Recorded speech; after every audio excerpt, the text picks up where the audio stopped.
Magalak kayo't magdiwang, malaki ang nakalaang gantimpala ninyong tanan.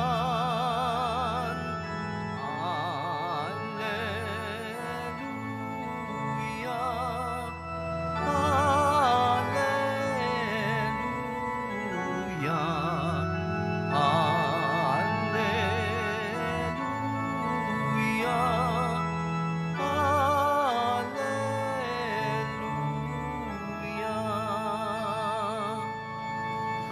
Sumainyo ang Panginoon. At sumaiyo rin. Ang mabuting balita ng Panginoon ayon kay San Lucas. Papuri sa iyo, Panginoon. Noong panahong iyon, bumaba si Jesus kasama ang 12 at tumayo siya sa isang patag na lugar. Naroon ang marami sa kanyang mga alagad at ang napakaraming tao, buhat sa Judea at Jerusalem at sa mga bayan sa baybaying dagat ng Tiro at Sidon. Tumingin si Jesus sa mga alagad at kanyang sinabi, "Mapalad kayong mga dukha, sapagkat ang Diyos ang maghahari sa inyo. Mapalad kayong mga nagugutom ngayon, sapagkat kayo'y bubusugin. Mapalad kayong mga tumatangis ngayon, sapagkat kayo'y magagalak. Mapalad kayo kung dahil sa anak ng tao, kayo'y kinapupuutan, ipinagtatabuyan, at inaalimura ng mga tao, at pati ang inyong pangalan ay kinasusuklaman. Magalak kayo at lumukso sa tuwa kung ito'y mangyari, sapagkat malaki ang inyong gantimpala sa langit. Gayun din ang ginawa ng kanilang mga ninuno sa mga propeta. Ngunit sa aba ninyong mayayaman ngayon, sapagkat nagtamasa na kayo ng kaginhawahan. Sa aba ninyong mga busog ngayon, sapagkat kayo'y magugutom. Sa aba ninyong nagsisitawa ngayon, sapagkat kayo'y magdadalamhati at nagsisitangis. Sa aba ninyo, kung kayo'y pinupuri ng lahat ng tao, sapagkat gayon din ang ginawa ng kanilang mga ninuno sa mga bulaang propeta." Ang mabuting balita ng Panginoon. Pinupuri ka namin, Panginoong Hesukristo. Magsiupo na po ang lahat. Isang magandang araw po sa inyong lahat. Kamusta po ang inyong linggo? Sana naman talagang sa balita ay mas bumababa yung cases. Ngayon, kahapon yata, 3,000 na lang, no? 3,000 at pababa ng pababa. At sana nga po tuluyan ng bumaba para nang sa ganon ay makapag-alis na rin tayo ng face mask dahil sa Amerika, simula bukas magtatanggal na daw ng face mask. No? Pero sana po sa mga nangyayaring mga kampanya na napapanood natin ng iba't ibang mga politiko, sana po hindi ito mag-cause ng surge o ng pagtaas ng kaso ng hawaan dahil lamang hindi natin sinunod ang mga protocols na kung sa atin dito sa simbahan, sinisikap natin ipatupad at sundin mula sa pagpila, pagpasok at paglabas. Sana naman hindi tayo ma-lockdown pagdating ng mahal na araw. Kaya ipagdasal natin na mas maging ligtas ang mga kampanyang ginagawa ngayon. Okay. Kung kaya, napakalaking tulong para sa pagsugpo ng pagtaas ng kaso ng hawaan ay yung pagbabago ng ating ugali. Yung old habits, kailangan natin baguhin nitong mga new habits under new normal. Di ba, no? Yung bang kahit na magtanggal tayo ng face shield, face mask, yung distancing, pagsasanitize, no? Pwede pa rin magsuot ng face mask kahit na sabihin hindi na para mas maprotektahan kasi nga naging habit mo na yung magkaroon ka ng personal hygiene. Yan. Kasi kung katulad nung dati, wala kang pakialam, talagang walang mangyayari. Kasi sa akin pong pagninilay, sa mga pagbasa natin ngayong ika-6 na linggo, malaking kinalaman sa kung anong estado ng buhay natin, malaking kinalaman dyan yung ating attitude. Sa Tagalog, yung ating ugali. Pag sinabing attitude, yung ating behavior. O kaya naman yung ating pag-iisip. Attitude. Sabihin niyo nga po, attitude. Kasi sa pananaw at karunungan ng Diyos, ang sabi niya, mapalad kayong mga dukha. Mapalad kayong mga nagugutom. Mapalad kayong mga nagsisitangis. Mapalad kayong mga inaalimura. Sa pananaw natin, paano magiging mapalad yon, Father? Lord, paano mo masabi mapalad yon? Mahirap maging mahirap. Bakit siya sinasabing mapalad na ganito na lang, okay na kami, mahirap na lang? At sa pananaw ulit, karunungan ng Diyos, ito yung gustong-gusto nating lahat marating. Sabi, kawawa kayo, kayong mayayaman. Lahat gusto yumaman. Kayong mga busog, kayong mga nagsisitawa ngayon. Gusto nga natin maging maligaya.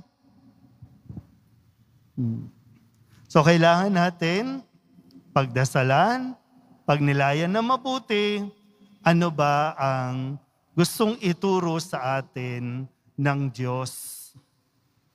Kasi kapag kinuha mo lang, pinakinggan mo lang literal, baka magkaroon ng pagre-rebelde sa atin. Kasi mali nga yung ating pangunaw. Kaya ka nga nagdadasal dito Kaya ka nga nandito Diba? Bago ka tumaya ng loto, dinadasal mo pa sa Nazareno yan Kasi nga, gusto mong yumaman, gusto mong makaahon sa kahirapan. Kaya nga lahat, bago mag-exam, dumadaan dito. Pinapabasbasan nyo pa yung mga passport, yung lapis. Diba? Yan. Kaya ngayon, tingnan natin, no? Kasi, sabi ko, malaking bagay yung pagbabago sa ugali natin. Ang sabi naman kasi, mapalad kayong mga naghihirap ngayon. Kasi pagkatapos niyan, ligaya na. Kung nagugutom ka ngayon, huwag kang mawalan ng pag-asa. Magtiwala ka lang, umasa ka lang. Kaya nga sabi sa unang pagbasa, di ba? Ang taong nananatiling tapat, nananampalataya sa Kanya, giginhawa, para kang halaman na nakatanim sa tabi ng ilog, na kahit kailan hindi ka mauubusan ng tubig. So kung sakasakali, sa pinagdaraanan mo ngayon, ang sinasabi lang dyan, kapit ka lang. Kapit ka sa Diyos, huwag kang kumapit sa maling tao. Huwag kang kumapit sa tao. Dahil ang tao, may hangganan yan. Nakukuha pa ba? Nakasunod pa? Babalik ko ulit. Nasa attitude natin ang susi ng pagbabagong inahanap mo sa buhay. Sige, magbigay tayo ng mga example. Kung sinasabi mong mahirap ka at wala ka nang ginawa dahil mahirap ka, maghihirap ka talaga. Pero kung mahirap ka at kukunin mo yan para magpursigi ka at kumapit ka sa Diyos, isang araw makikita mo yung tagumpay ng iyong pinaghirapan.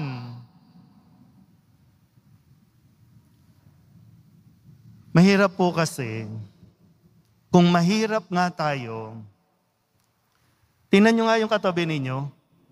Tingnan nyo nga. Ano ba yan? Mahirap ba yan o mayaman? Sige nga, sa itsura lang. Mahirap ba yan o mayaman? Gutom ba yan o busog? Sige nga, tingnan nyo lang. Kasi gusto ko lang makapagbigay ng konkretong halimbawa para mas maintindihan natin.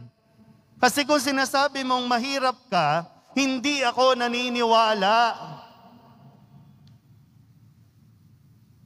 Kung mahirap ka, bakit high-tech ang cellphone mo? Rereklamo ka sa Diyos, ang hirap ng buhay. Bakit ka kumuha ng cellphone na pang mayaman? Bakit ka kumuha ng gadget na pang businessman? Wala ka namang business. Ano to? Sasabihin mo mahirap ka, hindi ako naniniwala. Sasabihin mo nagugutom ka? Bakit ka magugutom? Imbis na bumili ka ng isang sakong bigas, bumili ka ng bagong gadget. Hindi ako naniniwalang mahirap ka. Kasi sa atin noon, pag sinabing mahirap, eto yun, nasa kalye, nasa barong-barong. Ngayon, mahirap ka, hindi ako naniniwala. Pag pumasok ka sa mga barong-barong, ang lalaki ng TV. Mahirap? O yung ugali lang talaga natin? Alam niyo, may mga kasama tayo dito, PWD. No? Hello? Yan. Hindi yan nakakarinig. Hindi yan nakakapagsalita. Naalala niyo ba yung unang commercial ng cellphone? Di ba may dalawang nagde-date? Parehong PWD. Para makapag-communicate, para hindi sila ganon ng ganon, nagtatransmit yung message nung dalawang nag-iibigan. Kasi hindi nga sila makapagsalita. Pero tingnan mo naman, buhay na buhay. Hello? Masaya. Ikaw, hindi ka PWD. Bakit ang lungkot ng buhay mo? Hindi ka PWD, pero hindi kayo nag-uusap. Mas gusto nyong mag-text. So, nasaan ang problema? Nasa attitude.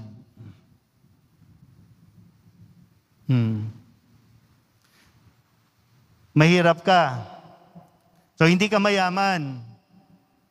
Huwag kang umastang mayaman. Para tapos ang problema mo. Mahirap. Pero gamit ka ng gamit ng credit card. Ano pambayad mo next month? May interest. Lord, hirap na hirap kami, Lord. Padala po kayo ng tulong. Kanino kumakapit? Sa mga nagpapautang na may tubo. Bakit? Ano bang pagkakagastusan? Hindi naman importante. Wala lang. Tingnan mo yung mayayaman. Mayaman na. Pero hindi pa rin makita ang sarili na okay na sila. Na kontento na. Kasi para sa mayayaman, kulang pa rin. Nasaan ang problema? Ugali. Yung attitude. Lagi nating dinidepende ang kaligayahan natin sa tao o kaya naman sa material na bagay. Di ba? Pag naglalabas ng mga listahan, pinakamayayaman sa Pilipinas, pinakamalalaking bayad sa tax. Pero hindi pa rin kontento. Ang dami ng bahay. Ito hindi problema yung bahay. Problema nga nila kasi walang tumitira sa bahay. Ngayon, kayo sasagot. Anong pinoproblema mo? Wala kang pera? Wala kang pagkain? Wala kang damit? Wala kang kalusugan? O diba, ngayon nga, diba, no? Health is wealth. Aanin mo yung yaman mo kung mayroon ka namang COVID. Kung nasa ospital ka lang, naka-quarantine ka. So, tingnan natin ha. Pagbabaguhin natin yung ating pag-uugali kung gusto natin talaga na maging maayos yung ating pamumuhay kasi hindi naman tayo pinababayaan ng Diyos eh. Hindi ako naniniwalang nagpapabaya ang Diyos. Ito lang yung bahagi ng mga pag-iinarte natin eh. Di ba? No? Mga nag-iinarte lang. Ayaw mong mag-aral. Bakit ayaw mong mag-aral? Kasi gusto mo sa private school. Ano problema sa public school? Kaya tuloy, 2 taon, walang papasok. Anong silbi ng mga private school kung pare-pareho naman tayong naka-Zoom? Ma-identify pa ba yan? Hindi na. Iminumulat na sa iyo ng Diyos yan. Nag-iinarte ka. Kung nag-enroll ka na ng online, di graduate ka na ngayon. Pinoblema ba yung baon? Yun lang. Namoblema yung mga estudyante kasi for 2 years, wala nang baon. Kasi kung recess, anak, eto na, luto na. Di ba? Isa-isay natin. Una. Pero ikaw na yung makakasagot eh. Di ba? Minsan, pag naglalakad po ako sa paligid, no? Kaya diyan sa kung saan man diyan, no? Yung dating mga pag sinabing mahihirap kasi no, yung natutulog sa kalye, 'di ba? Yung natutulog. Pero lahat may cellphone na eh.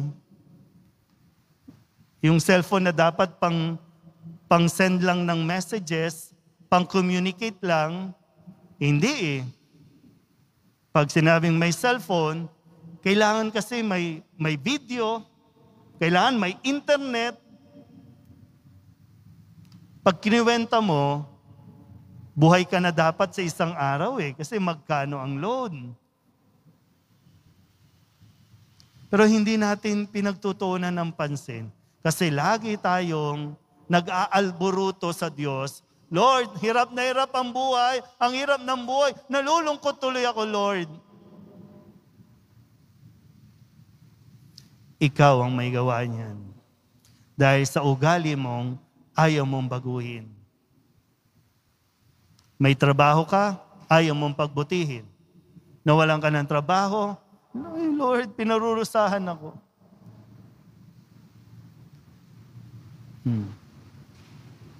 As gusto nyo laging magic. Gusto natin, pag sinabing, Lord, payamanin mo ko, ihulog ng Diyos dyan sa harapan mo. Walang mangyayari sa atin hanggat hindi tayo tumitino sa ating mga maling ugali.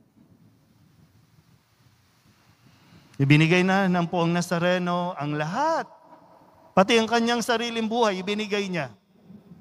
Ngayon, paulit-ulit na binibigay sa atin yung kanyang salita na pangahawakan dapat natin. Sabi nga, umasa lang tayo sa Diyos. Umasa tayo at yung ating pag-asa sa Kanya, sabayan mo ng pagsisikap, sabayan mo ng tiyaga, tiyak. Makakarating tayo sa kung saan mo gustong makarating. magiging maligaya ka, mararanasan mo yung hinahanap mong sarap ng buhay. Amen?